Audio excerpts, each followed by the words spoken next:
നമസ്കാരം. Welcome to Geetha's ഭക്തി ഗീതം. വൺ ഡേ വൺ ശ്ലോകം. Shrimad Mahabhagavatam 1043rd day. Today 51st sloka of Pradama Skandam 13th chapter. For details please see the description box. Geetha's ഭക്തി ഗീതം ഒരു ദിവസം ഒരു ശ്ലോകം. ശ്രീമദ് മഹാഭാഗവതം ഇന്ന് 1043 ദിവസം.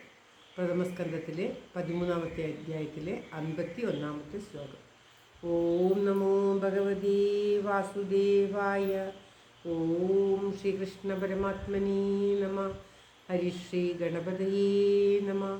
അവിഘ്നമസ്തു ശ്രീ ഗുരുഭ്യോ നമ.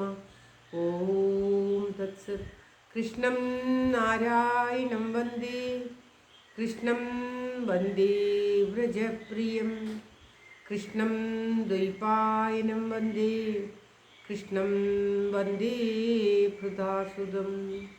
ശ്രീപരമാനന്ദനാഥനായി അദ്വൈതദീപമായി മോക്ഷേക്ഷു വൃന്ദമന്ദാരമായി കാരുണ്യവാരിധിയായി വിഭൂതേശനാം നാരായണൻ മമ മന്ദത മാറ്റണം. ഓം തത്സത്. ഓം. ശ്രീമദ് മഹാഭാഗവതം പ്രഥമസ്കന്ധത്തിലെ 13ാമത്തെ അധ്യായത്തിലെ 51ാമത്തെ ശ്ലോകം. ശ്രോധോഭി സപ്തഭിര്യാവൈ സ്വർധൂനി സപ്തധാവ്യതാത് സപ്താനാം പ്രീതയേ നാനാ സപ്തശ്രോത പ്രജക്ഷതേ. ഓം തത്സത്.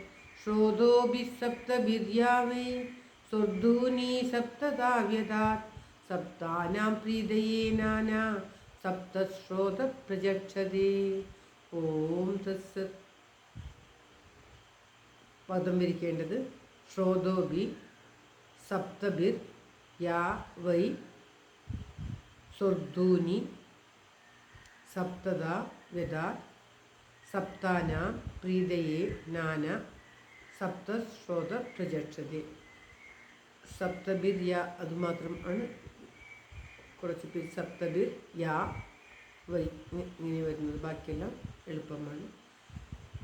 അർത്ഥം യാ വൈ സ്വർധൂനി പ്രസിദ്ധമായ യാതൊരു സ്വർഗത്തിലെ നദി സ്വർണദി. നാനാ പ്രത്യേകം പ്രത്യേകം. സപ്താനാം ഏഴുപേരുടെ. പ്രീതിയെ പ്രീതിക്കായിക്കൊണ്ട്.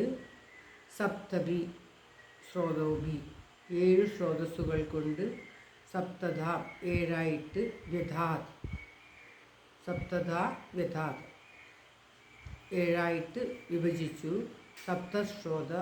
സപ്തസ്രോതസ് എന്ന പേരോടുകൂടിയ പ്രജക്ഷതയെ പറയപ്പെടുന്നു. സപ്തസ്രോത എന്ന് പറയപ്പെടുന്നു. അതായത് ഹിമവൽ പാർശ്വത്തിലേക്ക് പോയി എന്ന് പറഞ്ഞു. ഇങ്ങനെ പറഞ്ഞിട്ട് ഹിമാലയത്തിൻ്റെ തെക്ക് ഭാഗത്തേക്ക് പോയി അവർ എന്ന് പറഞ്ഞിട്ട് അവർ എവിടെയാണുള്ളത് എന്ന് വ്യക്തമായി പറയുകയാണ്. സ്വർഗത്തിൽ നിന്നും ഭൂലോകത്തേക്ക് കൊണ്ടുവന്ന സ്വർഗനദിയായിട്ടുള്ള പ്രസിദ്ധമായിട്ടുള്ള ആ ഗംഗാനദി സപ്തർഷികൾക്ക് ഓരോരുത്തർക്കും പ്രീതിപ്പെടുത്തുവാനായിട്ട് ഏഴായി പിരിഞ്ഞ് 7 പ്രവാഹങ്ങളായിട്ട് ഒഴുകുന്ന ആ സ്ഥലം, 7 പ്രവാഹമായി തിരിയുന്ന 7ഉം ചേർന്ന് നിൽക്കുന്ന ആ സ്ഥലം, ഏഴായി പിരിയാൻ തുടങ്ങിയ ആ സ്ഥലത്തെ സപ്തസ്രോതസ് എന്ന് പറയുന്നു. അവരൊക്കെ അവിടെ പോയിരിക്കുന്നു എന്ന് പറയാം. അവിടെയാണ് അവരൊക്കെ ഉള്ളത് എന്ന് പറയുകയാണ്. 7 മഹർഷിമാരെയും പ്രീതിപ്പെടുത്തുവാനായിക്കൊണ്ട് സപ്തർഷികളെ 7 മഹർഷിമാർ സപ്തർഷികൾ എന്നാണ് പറയപ്പെടുന്നത്. അപ്രകാരം സപ്തർഷികളെ പ്രീതിപ്പെടുത്താൻ ഓരോരുത്തർക്കുമായിട്ട് ഗംഗാനദി പ്രത്യേകം പ്രത്യേകം പിരിഞ്ഞ് ഒഴുകുന്നുണ്ട് ഹിമാചൽ പ്രദേശത്ത്. അങ്ങനെ ആ പ്രത്യേകമായി 7 സ്രോതസ്സായിട്ട് ആ ദേവി ഗംഗാദേവി ഒഴുകുന്ന ആ സ്ഥലത്തിന് സപ്തസ്രോതസ് എന്ന പേര്. അവരൊക്കെ അവിടെയുണ്ട്. അവരൊക്കെ എന്ന് പറഞ്ഞാൽ വിദുരരും ധൃതരാഷ്ട്രവും ഗാന്ധാരി ദേവിയും അവിടെയാണ് ഉള്ളത് എന്ന് പറയുകയാണ്. ആദ്യം വടക്കോട്ട് പോയി ഹിമവൽ പാർശ്വങ്ങളിൽ ഹിമവാദിൻ്റെ തെക്കോട്ടായിട്ട് ഇവിടെ നിന്നും വടക്കോട്ട് പോയി എന്ന് പറഞ്ഞിട്ട് പിന്നീട് ശരിയായ സ്ഥാനം പറഞ്ഞു കൊടുക്കുകയാണ് നാരദ മഹർഷി ധർമ്മപുത്രർക്ക്. ശ്ലോകം ഒരിക്കൽ കൂടി. ശ്രോതോഭി സപ്തഭിര്യാവൈ സ്വർധൂനി സപ്തധാവ്യതാ സപ്താനാം പ്രീതയേ നാനാ സപ്തശ്രോത പ്രജക്ഷതേ. ഓം തത്സത്. സർവത്ര ഗോവിന്ദനാമ സങ്കീർത്തനം. ഗോവിന്ദ ഗോവിന്ദ.